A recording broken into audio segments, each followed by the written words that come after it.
So, it's the lunch break, so there's quite a lot of noise going on in the background, but that won't stop us talking.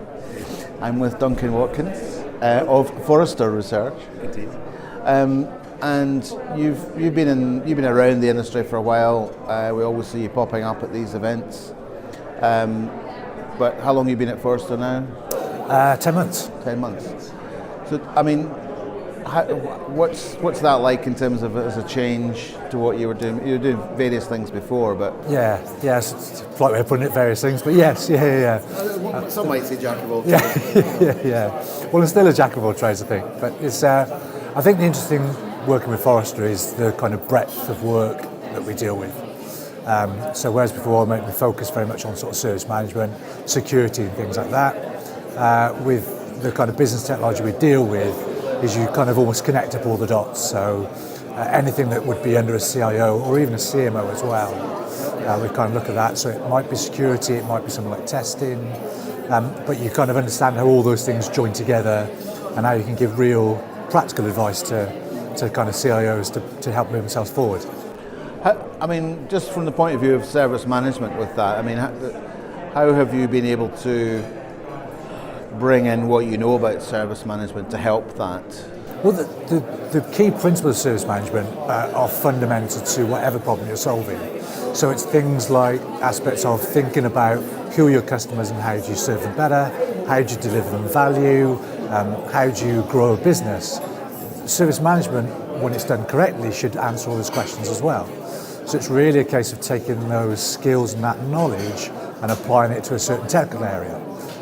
So that background in service management has been fundamental for me to be able to do my job, but I think it's something sometimes service management professionals forget their skills they've got and their skills that they can apply in their own world.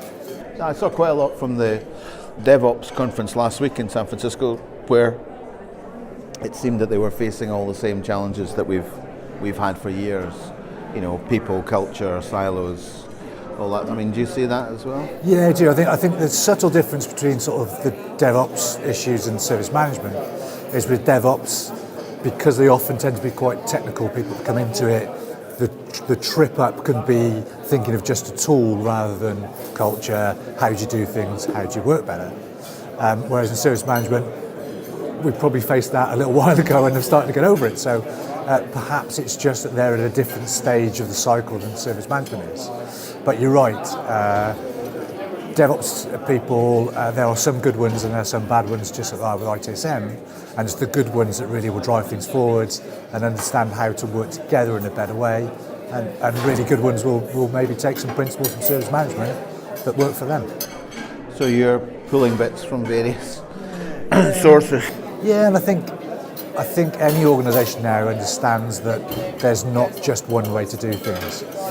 There are various ways of helping you, whether it be DevOps, whether it be something from ITSM like ITIL or ITIL. You can use those and they can help you, but your business has specific problems or specific things they need to deal with. And then you have to find the best way of dealing with those specific issues. You can't just say, we're a DevOps house, therefore everything's solved. You know, of course it isn't. So you see organisations making the same mistakes that they always have, and the good ones are the ones that work out how to address their particular set of problems and deal with them. Well, I mean, just finally then on that, what's from your point of view, what's the best way to guide organisations if they are, you know, I mean, because the classic thing at the moment is, you know, you get the old-fashioned ITSM, ITIL shop, and then there's a DevOps team pops up, and the two don't really, you know, it's a classic not DevOps scenario. What do you, if you're talking to the CIO, what do you say about how he or she should bring those things together? Well, there's almost a step before that, and what we always do as CIOs is work out what the real problem is. Very often they will say, my problem is I'm not using a framework, my problem is I'm not doing something else. What they're talking about is a symptom. When you talk to them and really understand, it's very often, my problem is my CEO doesn't listen to me. My problem is I've got other parts of the business going ahead and maybe I'm not credible. So it's always a case of making sure you work out what that first thing is before you then say, right, okay, well this is the route you want to go down because you're Good consultants. Thank you very much. Well, I'd like to think I'm a good consultant. Yeah.